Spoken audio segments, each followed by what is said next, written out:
Welcome to the Baptist Broadcast. Thank you so much for tuning in through Spotify, iTunes, Podcast Addict. And if you're watching here on YouTube, please do not forget to click the subscribe button and the bell for continued notifications. You see that little reminder there down on your screen. Gearing up for prayer meeting this evening, so just wanted to come on here and do some kind of public brainstorming, which comes with its own set of liabilities. But I've got things decently outlined, I think. We do in addition to our prayer meeting, we also do a short Bible study, and I realize that short is probably a relative term, and short for us is about 30 minutes. So do about a 30-minute Bible study Wednesday nights. Ideally, I can keep it under 30 minutes, but that rarely happens. There's always so much to look at and to get to in the Scriptures. And tonight we're actually going to be looking at Galatians 5:4, and in Galatians 5:4, Paul is in the midst of kind of chiding the Galatians. Of course, the whole letter is kind of dedicated to this rebuke, sometimes more explicit at some moments than at others, this rebuke toward the Galatian church for their... And I'm sorry for the flickering. I forgot to turn my fan off. Got the fan on. But he's rebuking the Galatian church for their return to basically their return to the old covenant, trying to return to the Mosaic covenant, and also in the spirit of the Judaizers perceiving that covenant as a mode of or a means of obtaining justification. So Galatians 5:4, with some other things that we could say, comes to us within that context. And in that text we read, "You have become estranged from Christ. You who attempt to be justified by law, you have fallen from grace." Why has someone fallen from grace? Because they attempt to be justified by law. Well, if a person can be justified through their obedience to the law, then it defeats the purpose of grace.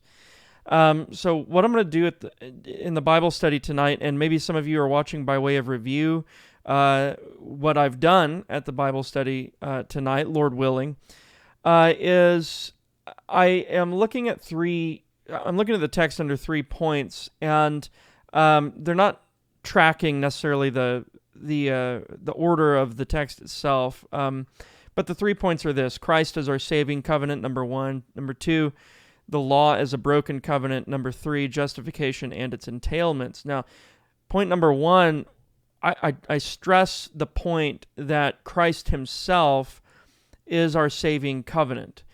There are a couple places where this becomes very clear, but I think what is best to do is to step back and look at kind of what's going on within the church at Galatia. In the context of our text is that of the church of Galatia. The church was turning away, as Paul says in Galatians 1:6, turning away so soon from him who called them in the grace of Christ to a different gospel. He actually charges this church with turning to a different gospel altogether, which is quite the serious charge. If you made that charge today against some church, especially more popular megachurch like organizations and even popular internet ministries, perhaps you would be told that you are uncharitable, that you are all manner of things. You really can't charge someone with turning away to a different gospel these days. But here Paul is doing so because the truth of the matter is they were in the process of turning away from the true gospel. And the different gospel in the case of Galatians as a letter, and especially contextualizing our text, Galatians 5:4, the different gospel appears to be a gospel of works justification. And the reason we know that is because Galatians 3:10 and other texts like it say this: "For as many as are of the works of the law are under the curse, for it is written, Cursed is everyone who does not continue in all things which are written in the book of the law to do them." Now, why would Paul be using those words as, or in the midst of his rebuke against the church at Galatia? Well, it could only be the case that the church at Galatia was believing something to the effect of, we need to obey the law in order to be justified. Why? Because Paul's using that as a rhetorical device to show them the folly of it on the basis of the Old Testament scriptures. And he cites here Deuteronomy 27:26, which comes to us at the end of a very long list of curses for abominable transgressions of God's law. And all of the sins mentioned in Deuteronomy 27, which are accompanied by a cursing, are transgressions of natural or moral laws. In other words, we're not dealing with transgressions of civil or ceremonial laws. We're dealing with transgressions of things which are detestable even according to nature. Things that all men know are kind of summarized and presented to us in this list, accompanied with curses in Deuteronomy 27. And it's just an instance, I think, of the moral law being adopted to within the Mosaic covenant, or natural law, we might say. These are things that all men know according to nature, going to Romans 2:14 and such. And the last sin, followed by a curse, is the one that Paul quotes in Galatians 3:10, which is, "Cursed is the one who does not confirm all the words of this law." Cursed is the one who does not uphold or sustain or obey all the words of this law. And Jeremiah chapter 11, verse 3, ties that language more closely to the Mosaic covenant. It says this, "Cursed is the man who does not obey the words of this covenant, which I commanded your fathers in the day I brought them out of the land of Egypt." So there in Jeremiah 11, God, through inspiration, reveals that this cursing is really linked to not just laws as estranged from covenant or separated from covenant, but covenant law in specific. This was a covenant, the inclusion within which depended upon obedience to the moral, civil, and ceremonial laws given to Israel through Moses on the day that the Lord brought them out of the land of Egypt, per Jeremiah 11:4 and other texts in Scripture. So the Mosaical covenant obedience was inherently requisite to inclusion and maintenance of the membership in Mosaic covenant society. It did not justify a person before God. Now, I don't want to be accused of thinking or saying that at any time in the Old Testament someone was justified before God through their obedience. There's no time at which we can say that was the case, unless we're talking about pre-lapse Adam, who was responsible for covenant obedience so that he could continue walking with God, and not only walking with God, but to obtain an eschatology as well, presumably. But that's not what the purpose of the Mosaic covenant was. It wasn't so that man could be redeemed. It wasn't so that man could be justified. It was more or less the case that Christ and the need for Christ was actually being revealed through the Mosaic covenant. But in order to remain in, and there's a little picture of Adamic faithfulness, because I think the Mosaic covenant is a recapitulation of the covenant of works given from God to Adam. And in the Mosaic covenant, there is a picture of Adam's relationship to God pre-lapse, because the requirement is for covenant maintenance, obedience. And to the extent that Israel does not obey is the extent to which they forego their blessings. This is why they're often governed by other nations, like, for example, during the times of the judges. It's why their kingdom ends up dissolving or being split apart. It's why they're exiled into Babylon. All of these things befall them because they are in violation of God's covenant law, which comes through Moses and constitutes them as a political entity. So the Mosaical covenant is not, and obedience to the covenant did not justify a person in the sense of making that person right with God, but it did, quote unquote, justify them in the sense that it made a person worthy to remain in the Mosaic covenant. It didn't make a person worthy to be acceptable before God, but it did make them worthy to remain and maintain their covenant status within the Mosaical covenant. And of course, this worthiness of being in the Mosaical covenant is shown as something that Israel could not persevere in. It's a worthiness Israel itself finds itself unable to maintain, and we see that kind of consummate at 70 AD in the destruction of Jerusalem.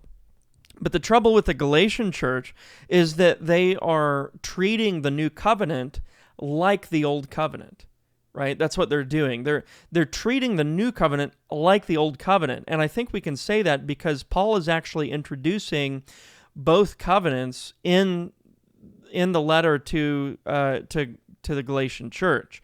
And the Galatian church has essentially fallen into the error of believing that their works of obedience maintain their new covenant membership.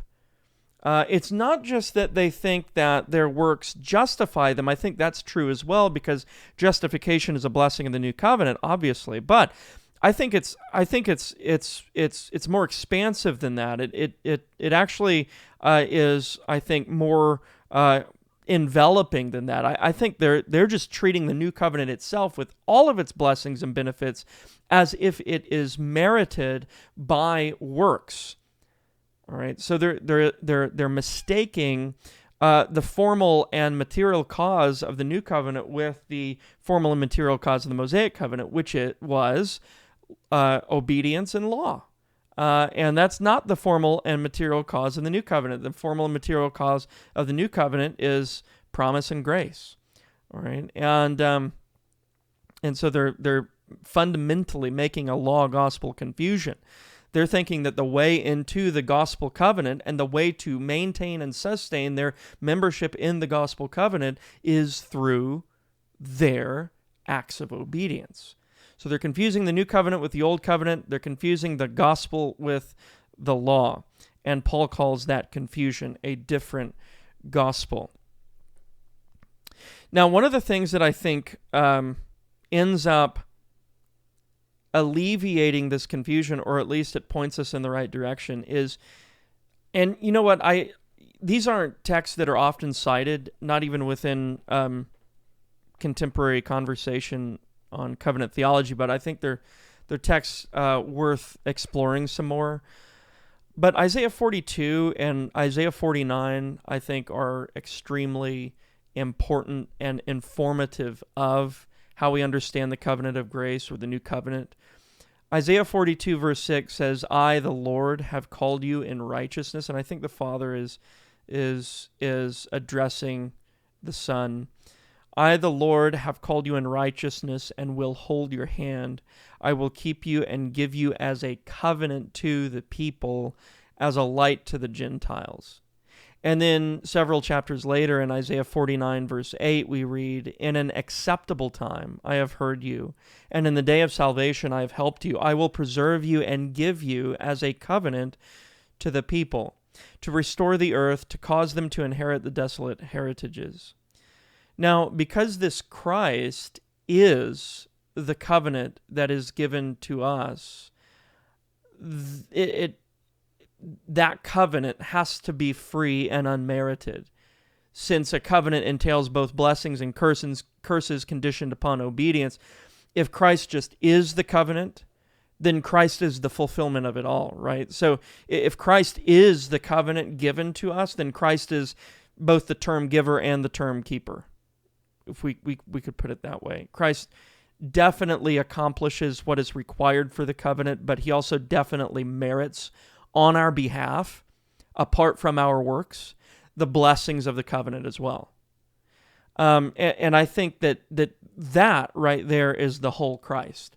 I think that when we start to say, well, the gospel's not enough, there's more we should do in addition to preaching the gospel, or when we say that the effects of the gospel are procured by the labors of the church, I think at that point we don't have a whole Christ. We don't have a whole gospel, because we are inserting our abilities, which even as Christians are always mixed with sin. We're inserting our abilities into the procurement of gospel benefits that should be, the procurement of which should be ascribed wholly to the Lord Jesus Christ, apart from what we do. All right. So that's a way in which we might mix law and gospel as the Galatian church did. So Christ is our covenant. I think that's extremely important. Now I think that's probably all I'll do here. I've got more which will be hopefully taught at the church this evening. From when I'm recording this, if you guys are probably obviously not going to watch it until this evening is long over with. But if this is something that is interesting to you, if it fascinates you, if it's something that piques your interest, please don't only subscribe to the channel, but if you are ever in town here in Kansas City, Missouri, I would encourage you to visit us on a Wednesday night or visit us on a Sunday. And if you live here, of course, you're welcome. But if you're passing through as well, you're also welcome. So anyway, guys, hopefully this was helpful. Share it if you would like. And if not, we'll see you next time. God bless.